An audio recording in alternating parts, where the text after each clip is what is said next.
Murali sir. Okay, good morning. Good morning. Good morning. Okay, thank you. ഏതായാലും ഇങ്ങനൊരു അവസരം പാലക്കാട് ജില്ലയിൽ ഇവിടെ വന്ന് ഒരു കോൺഫറൻസിൽ പങ്കെടുക്കാനായിട്ട് ആലത്തൂരുള്ള പ്രധാനപ്പെട്ട ആളുകളെയൊക്കെ ഇവിടെ ക്ഷണം സ്വീകരിച്ചെത്തിയ ആളുകളെയൊക്കെ കാണാൻ സാധിച്ചതിൽ വളരെയധികം സന്തോഷം. കഴിഞ്ഞ 6 വർഷക്കാലമായിട്ട് DXN കമ്പനിയുടെ ഉൽപ്പന്നങ്ങൾ ഉപയോഗിക്കുന്ന ഒരു ഉപഭോക്താവാണ് ഞാൻ. ട്രിപ്പിൾ ഡയമണ്ട് എന്ന് പറയുന്നത് കമ്പനിയുടെ ഒരു പൊസിഷനാണ്. 6 വർഷമായിട്ട് ഈ പ്രൊഡക്റ്റുകളെല്ലാം ഉപയോഗിക്കുന്നു. ഒപ്പം എൻ്റെ ഫാമിലിയിലുള്ള എല്ലാ ആളുകളും, കൊച്ചുകുട്ടി ഉൾപ്പെടെ ഗർഭിണികൾ ഉൾപ്പെടെ ആളുകൾ ഈ പ്രോഡക്റ്റ് ഉപയോഗിക്കുന്നു എന്നുള്ള ഒരു കോൺഫിഡൻസാണ് എനിക്ക് ഈ 6 വർഷമായിട്ട് കിട്ടിയിട്ടുള്ളത്. ആ പ്രോഡക്റ്റ് ഉപയോഗിച്ച് കിട്ടിയിട്ടുള്ള പ്രധാനപ്പെട്ട ഗുണങ്ങൾ, ആ പ്രോഡക്റ്റുകൾ എന്തെല്ലാമാണ്, കമ്പനി നമ്മുടെ ജനങ്ങൾക്ക് വേണ്ടി കൊണ്ടുവന്നിട്ടുള്ള പ്രൊഡക്റ്റുകൾ എന്തെല്ലാമാണ്, അതിനെക്കുറിച്ചാണ് പ്രധാനമായിട്ടും ഈ വേദിയിൽ എനിക്ക് സംസാരിക്കാനായിട്ടുള്ള ചാൻസ് കിട്ടിയിരിക്കുന്നത്. അതുകൊണ്ട് ഞാൻ മറ്റു വിഷയങ്ങളിലേക്ക് കടക്കുന്നില്ല, പകരം നമ്മുടെ പ്രോഡക്റ്റ് സൈഡിലേക്ക് ഞാൻ നിങ്ങളെ ക്ഷണിക്കുകയാണ്. ഓക്കെ, ഇതൊരു 1 വേ ട്രാഫിക്കായിട്ട് പോകാതെ ഒരു 2 വേ ട്രാഫിക് എന്നുള്ള നിലയിൽ നമുക്കിത് ഉപയോഗപ്പെടുത്താമെന്നാണ് എനിക്ക് തോന്നുന്നത്. അതുകൊണ്ട് നിങ്ങൾക്കും പങ്കെടുക്കാവുന്ന ഒരു പ്രോഗ്രാമാണിത്. 1 വേ ട്രാഫിക് അല്ല. അപ്പോൾ ആദ്യത്തേത് നിങ്ങൾക്ക് ഒരു അവസരം തരികയാണ്.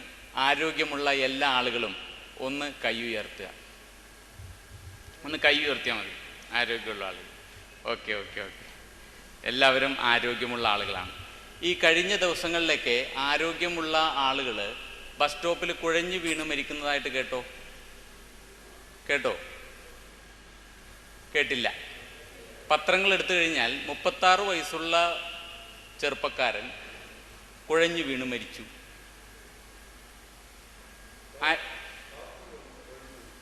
ഡോക്ടർമാർ കുഴഞ്ഞു വീണ് മരിക്കുന്നു. അപ്പോൾ ഇതിൽ നിന്നും ആരോഗ്യമുള്ളത് എന്താണ് എന്ന് ചോദിച്ചു കഴിഞ്ഞാൽ, നമ്മുടെ ശരീരത്തിനുള്ളിൽ ഒരുപാട് പ്രശ്നങ്ങൾ നടക്കുന്നുണ്ട്. അത് നമ്മൾ ആരും തന്നെ പുറത്ത് അറിയുന്നില്ല. ക്യാൻസർ ഇല്ലാത്തവരൊന്ന് കൈ ഉയർത്തി.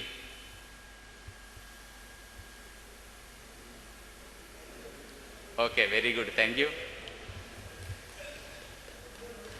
ക്യാൻസർ എന്നാണ് അറിയുന്നത്? ഒരു ക്യാൻസർ രോഗിക്ക് ക്യാൻസർ ഉണ്ടെന്ന് എന്നാണ് അറിയുന്നത്? ക്ലൈമാക്സിലാണ് അറിയുന്നത്. അപ്പോൾ അതിനു മുൻപ് നേരത്തെ നമുക്കിത് അറിയാൻ സാധിക്കുന്നില്ല എന്നുള്ളതാണ്. നേരത്തെ അറിയാൻ സാധിച്ചിരുന്നുവെങ്കിൽ ഈ ക്ലൈമാക്സ് നമുക്ക് ഒഴിവാക്കാമായിരുന്നു, കുറേ കാലം നീട്ടിക്കൊണ്ടുപോകാമായിരുന്നു. അപ്പം നമ്മുടെ ശരീരത്തിനുള്ളിൽ ക്യാൻസർ ഇല്ല എന്ന് നമുക്ക് ഉറപ്പില്ല. അതല്ലേ ഇതിൻ്റെ അർത്ഥം? റൈറ്റ്? ഓക്കെ. അപ്പോൾ കുഴഞ്ഞു വീണ് മരിച്ചത് ഹാർട്ട് അറ്റാക്ക് കൊണ്ടാണ് എന്നാണ് അവസാന റിപ്പോർട്ട് വന്നിരിക്കുന്നത്. പലരും കുഴഞ്ഞു വീണ് മരിക്കുന്നത്, ഒരു പക്ഷാഘാതം വരുന്നത്, അല്ലെങ്കിൽ മറ്റേതെങ്കിലും തരത്തിലുള്ള രോഗങ്ങൾ വരുന്നത്. ഈ രോഗങ്ങളെല്ലാം തന്നെ നമ്മൾ ഉദ്ദേശിക്കുന്ന രോഗങ്ങൾ, നമ്മൾ പറയുന്ന രോഗങ്ങൾ, പ്രഷർ, ക്യാൻസർ, അതുപോലെ തന്നെ heart attack, then liver cirrhosis, kidney trouble, അങ്ങനെയുള്ള പല തരത്തിലുള്ള അസുഖങ്ങളെല്ലാം തന്നെ നമ്മളൊരു സുപ്രഭാതത്തിൽ ഉണ്ടായതല്ല. ഇത് കുറെ കാലം കൊണ്ട് നമ്മുടെ ശരീരത്തിൽ ഉണ്ടായതാണ്, കുറെ കാലം കൊണ്ടുണ്ടായതാണ്. ചിലപ്പോൾ ഇത് നമ്മുടെ അച്ഛൻ്റെയോ അമ്മയുടെയും കൂടെ കിട്ടിയതായിരിക്കാം. അതായത് ഗർഭാവസ്ഥയിൽ തന്നെ നമുക്ക് കിട്ടിയതായിരിക്കാം, പാരമ്പര്യമായിട്ട് കിട്ടിയതായിരിക്കാം. എനിക്ക് പാരമ്പര്യമായിട്ട് കിട്ടിയ ഒരു കംപ്ലൈൻ്റ് ഉണ്ട്. ആ കംപ്ലൈൻറ്റ് ഏതാണെന്നറിയാമോ? അലർജി കംപ്ലൈൻ്റ് ആണ്, അല്ലെങ്കിൽ കഫത്തിൻ്റെ തകരാറ്. എൻ്റെ അപ്പൂപ്പനും അമ്മൂമ്മയ്ക്കും ഉണ്ടായിരുന്ന പ്രധാനപ്പെട്ട ഒരു തകരാറും അവർ മരിക്കുന്ന സമയത്ത് ഏറ്റവും കൂടുതൽ അവർ അലട്ടിയ പ്രശ്നവും കഫത്തിൻ്റെ ശല്യമാണ്. അപ്പോൾ അതുകൊണ്ട് അവർക്ക് വേറെ ഒന്നും എനിക്ക് തരാനില്ലാത്തത് കൊണ്ട് അവർ എനിക്ക് കുറച്ച് കഫത്തിൻ്റെ ശല്യം തന്നു, വേറെ ഒന്നും തരാനുണ്ടായിരുന്നില്ല. ആ കഫത്തിൻ്റെ ശല്യം ഏറ്റുവാങ്ങിയ ഒരാളാണ് ഞാൻ. അപ്പോൾ അതുകൊണ്ട് എനിക്ക് ബൈക്ക് ഓടിക്കുമ്പോൾ, പുക തട്ടുമ്പോൾ ചന്ദനത്തിരി ആരും കത്തിക്കരുത്, സാമ്പ്രാണി പോകരുത്. അതുപോലെ തന്നെ റോഡിൽ വണ്ടി ഓടിക്കുമ്പോൾ, വണ്ടി ഓടിച്ചോ പക്ഷേ പുക പറത്തരുത്. അതൊക്കെ എൻ്റെ പ്രത്യേക നിർബന്ധമുള്ള ആളാണ് ഞാൻ. അത് മാത്രമല്ല, തുണി ആരും കുടയരുത്, പഴയ പേപ്പറൊന്നും എടുക്കരുത്. ഇങ്ങനെയുള്ള ഒരുപാട് പ്രശ്നങ്ങളുള്ള ഒരു വ്യക്തി എന്നുള്ള നിലയിൽ എനിക്ക് ഇവർ തന്നിട്ടുള്ള ഒരു സംഭാവന. ഇത് ഹെറിഡിറ്ററി അല്ലെങ്കിൽ നമ്മൾ പറയുന്നത് എന്താണ്, പാരമ്പര്യമായിട്ട് കിട്ടുന്ന കംപ്ലൈൻറ്റുകൾ എന്നാണ് പറയുന്നത്. അപ്പോൾ ഇത് ശരീരത്തിനകത്ത്, നമ്മുടെ ശരീരത്തിൻ്റെ ഓരോ കോശങ്ങളിലും ഈ രോഗത്തിൻ്റെയൊക്കെ വിത്തുകൾ പലതും പാകിയിട്ടുണ്ട്. ഇനി നമ്മുടെ ജോലിയാണ് ഈ വിത്തുകളെ എങ്ങനെ വളർത്തിയെടുക്കാം എന്നുള്ളത്.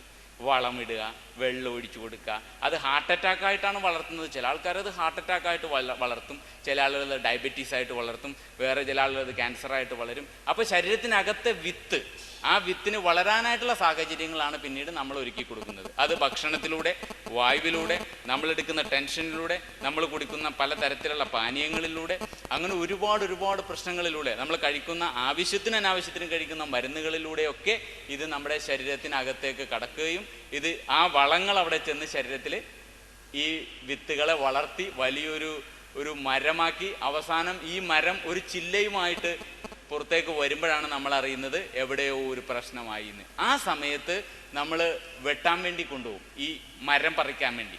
ഈ മരം പറിക്കാൻ വേണ്ടി ഒരു ആശുപത്രിയിൽ നമ്മൾ ചെന്ന് കഴിഞ്ഞാൽ ആർക്കും ഈ മരത്തിനെ അങ്ങനെ തന്നെ പിഴുതെടുക്കാൻ സാധിക്കില്ല. അങ്ങനെ തന്നെ പിഴുതെടുത്താൽ എന്ത് സംഭവിക്കും? ഒരു ഉദാഹരണം പറയാം. ഇപ്പോൾ ഈ ബിൽഡിങ്ങിൻ്റെ മുകളിൽ ഏതെങ്കിലും ഒരു സ്ഥലത്ത് വന്നിട്ട് ഒരു കാക്ക കാഷ്ടിച്ചു. കാക്ക കാഷ്ടിച്ചതിൽ ഒരു ആൽ വൃക്ഷത്തിൻ്റെ വിത്തുണ്ടായിരുന്നു. അത് കാഷ്ടിച്ച സമയത്ത് തന്നെയാണെങ്കിൽ നമുക്ക് എന്ത് ചെയ്യാമായിരുന്നു? തുടച്ച് കളഞ്ഞാൽ മതിയായിരുന്നു, വളരെ എളുപ്പമായിരുന്നു. പക്ഷെ അത് വളർന്നു ഒരു 5-8 ഇലകളായി. ഈ സമയത്ത് എന്ത് ചെയ്യാം? പിഴുത് കളയാം. കുറച്ചുകൂടി വളരാൻ അനുവദിച്ചു, വളമൊക്കെ ഇട്ട് കൊടുത്തു. വളമില്ലെന്ന് തോന്നിയിട്ട് കുറച്ച് വളമൊക്കെ ഇട്ട് കൊടുത്തു. കുറച്ചുകൂടി വളർന്നു കഴിഞ്ഞാൽ എന്ത് സംഭവിക്കും? ഒരു കത്തിയോ മറ്റോ ഉപയോഗിക്കേണ്ടി വരും. മാത്രമല്ല ആ ഭിത്തിയുടെ 1-2 കട്ടകൾ ഇളക്കേണ്ടി വരും, മാറ്റേണ്ടി വരും. അത്രയും വേരത് പിടിച്ചിട്ടുണ്ടാവും. കുറച്ചുകൂടി വൈകിക്കുകയാണെങ്കിലാ ഒരു ചുമര് മുഴുവനും പോവും.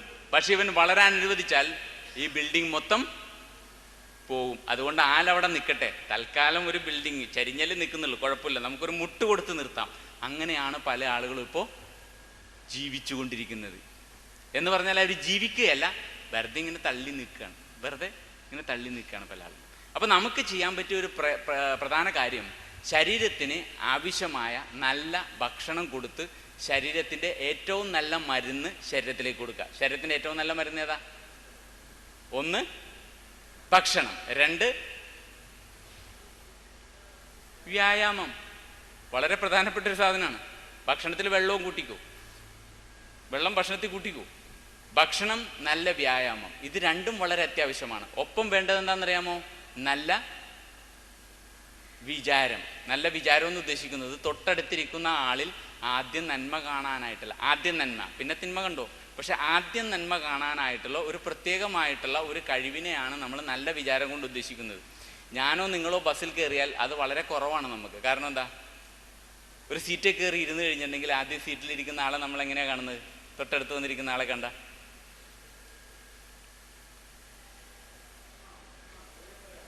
സൗകര്യം പോലെയാണ് അല്ലേ? നമുക്ക് സൗകര്യം പോരാ, നമ്മൾക്ക് മാത്രമുള്ളൊരു സീറ്റാണ് എന്നാണ് നമ്മുടെയൊക്കെ വിചാരം. അതുകൊണ്ട് തന്നെ അവിടെ ഇരിക്കുന്ന ആളെ നമ്മൾ തിക്കി കളയാനാണ് ശ്രമിക്കുന്നത്. അല്ലെങ്കിൽ ഒരു കാലിങ്ങനെ പതുക്കെ നമ്മൾ മുട്ടിച്ചാലും നമ്മൾ ചിലപ്പോൾ പതുക്കെ അകന്നിരുന്നെന്ന് പറയും. എന്ന് പറഞ്ഞാൽ ഏറ്റവും അടുത്ത് നിൽക്കുന്നത് എന്താണോ അതിൽ ആദ്യം നന്മ കാണാനായിട്ടുള്ളത് ഞാൻ ഉൾപ്പെടെയുള്ള ആളുകൾക്ക് കുറച്ച് കുറവാണ്. അപ്പോൾ അതാണ് നല്ല വിചാരം എന്ന് ഉദ്ദേശിക്കുന്നത്. ഇത്തരം കാര്യങ്ങളിൽ നമ്മൾ കുറച്ച് ശ്രദ്ധ കൊടുത്തു കഴിഞ്ഞാൽ നമ്മുടെ ശരീരത്തിന് ഏറ്റവും നല്ല മരുന്ന് കിട്ടും. ഏറ്റവും നല്ല വൈദ്യനാരാണ്? Thomas doctor, Krishnankutty doctor, Hamsa doctor. ഇതിലേതെങ്കിലും? നോ. പിന്നെ ഏതാണ് ഏറ്റവും നല്ല ഡോക്ടർ? നമ്മുടെ ശരീരമാണ് ഏറ്റവും നല്ല ഡോക്ടർ. ഏറ്റവും നല്ല മരുന്ന് എവിടെ നിന്നാണ് കിട്ടുന്നത്? ഭക്ഷണം തിന്ന് കിട്ടണം. അപ്പോൾ ഭക്ഷണം കൊണ്ടുവേണം ഈ വൈദ്യൻ ഇത് കൈകാര്യം ചെയ്യാനായിട്ട്. അപ്പോൾ ഭക്ഷണം കഴിക്കുന്ന എന്താണ് ഇപ്പോൾ കഴിച്ചുകൊണ്ടിരിക്കുന്നത്?